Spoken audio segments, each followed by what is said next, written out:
അടുത്ത മണ്ഡലത്തിലേക്ക് നമ്മൾ പോകുന്നു. തലശ്ശേരിയിലേക്കാണ്. 65 ലക്ഷം ആളുകൾ കൃത്യമായ ഒരു രാഷ്ട്രീയ സർവേയിൽ ഇടപെട്ടു എന്ന് പറയുന്നത് തന്നെ വലിയ കാര്യമാണ്. അത്രമേൽ ജനങ്ങളിലേക്ക് ഇറങ്ങിപ്പോയ ഒരു സർവേയാണ് നമ്മൾ പ്രേക്ഷകരുടെ മുന്നിലേക്ക് വെക്കുന്നത്. തലശ്ശേരി മണ്ഡലത്തെ കുറിച്ച് റിസൾട്ട് വരുന്നതിന് മുമ്പ് നമുക്ക് പറയാനുള്ളത്, തലശ്ശേരി മണ്ഡലത്തിലെ MLA ഇക്കുറി ജനവിധി തേടുന്നില്ല. സ്പീക്കർ എന്ന നിലയിൽ ഗംഭീര പ്രകടനമായിരുന്നു കേട്ടോ.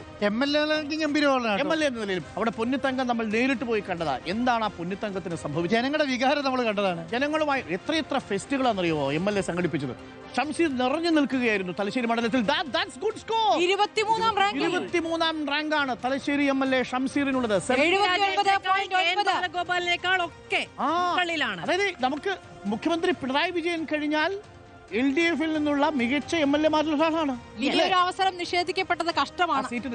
ഇളവ് കൊടുക്കാമായിരുന്നു. ഞാൻ പറയുന്നത് അദ്ദേഹത്തിന് ഈ കണ്ണൂര് പോലെയുള്ള സീറ്റ് കൊടുത്താലുണ്ടല്ലോ അവിടെ പാട്ടുമഴ ജയിച്ചോളും ചിലപ്പോൾ. കാരണം അതൊരു മുസ്ലിം മെജോറിറ്റി ഉള്ള സ്ഥലമാണ്. അവിടെ കണ്ണൂരിലൊരു മുസ്ലിം കാൻഡിഡേറ്റ് ഇല്ല. ശരിക്കും പറഞ്ഞിട്ടുണ്ടെങ്കിൽ അവിടെ ഒരു ശരിക്കും അദ്ദേഹത്തെ പോലെ പരീക്ഷിക്കേണ്ടതാണ്. ഇനി അഥവാ തോറ്റുപോയാലും നഷ്ടമില്ല, കാരണം ടേം പൂർത്തിയാക്കിയതാണല്ലോ.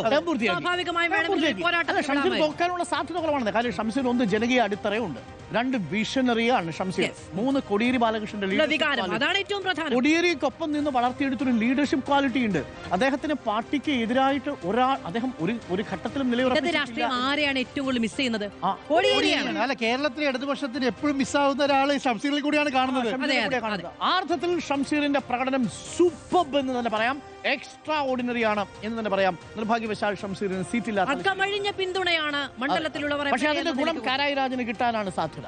തലശ്ശേരി എല്ലാ കാലത്തും ഇടതുപക്ഷമാണ്. ഇതിന്റെ ഗുണം കൂടി, അതായത് ആ മണ്ഡലത്തിൽ ഒരിക്കലും പിന്നോട്ടടിച്ചിട്ടില്ല. മണ്ഡലത്തിന്റെ വികസനത്തിന്റെ എല്ലാ ഘട്ടത്തിലും കോടിയേരിയിലൂടെ ഷംസീറിലൂടെ രാഷ്ട്രീയ പ്രവർത്തനമായിരുന്ന കാലത്തും MLA ആയിരുന്ന കാലത്തും സ്പീക്കർ ആയിരുന്ന കാലത്തും എല്ലാം ഔട്ട്സ്റ്റാൻഡിംഗ് പെർഫോമൻസ് ആണ്. മാത്രമല്ല ഷംസീറിനെ സംബന്ധിച്ച് ആ ക്വാളിറ്റി ഉണ്ടല്ലോ, അടിത്തട്ടിൽ നിന്ന് വന്ന ജനങ്ങളുടെ ഇടയിലൂടെ വന്ന് ലീഡർഷിപ്പിലേക്ക് വന്ന നേതാവാണ്, കെട്ടിയിറക്കപ്പെട്ട നേതാവല്ലല്ലോ. അപ്പോൾ എംസരാജിന്റെ കൂടെ DYFI കൈയടിച്ചത് ആളാണ്.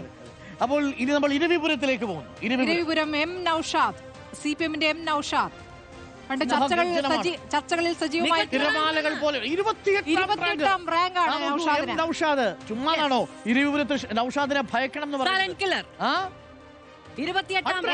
എത്ര പോയിന്റ് ആണ് നോക്കാം? 79 ആണ് നൗഷാദിന്റെ പോയിന്റ്. 79. ഇത്രയധികം ഫാൻസ് ഉണ്ടോ എന്നുള്ളതാണ്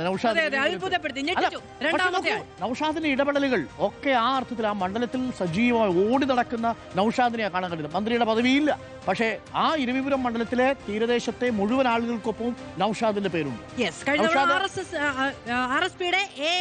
തോൽപ്പിച്ചാണ് 28,000 വോട്ടിന്. പക്ഷെ നോക്കൂ, ഇത്തവണ കാർത്തിക്കിനെ നിർത്തിയിരുന്നെങ്കിൽ കനത്ത മത്സരമാകുമായിരുന്നു. ഇത്തവണ ഈ നൗഷാദിനെ എതിരിടാൻ ഇപ്പൊ സ്ഥാനാർത്ഥിയില്ല.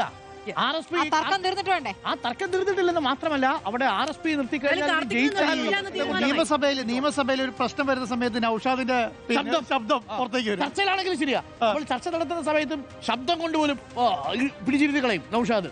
ആ അർത്ഥത്തിൽ വളരെ സജീവമായി ഇടപെടുന്ന MLA ആണ്. അപ്പൊ നൗഷാദിന് ഒരുപാട് ഫാൻസ് ഉണ്ട്. തീർച്ചയായിട്ടും ഇരവിപുരത്ത് നൗഷാദിനെ സംബന്ധിച്ച് പ്രോ ഇൻകുംബൻസിയാണ്, ഭരണവിരുദ്ധ വികാരമില്ല.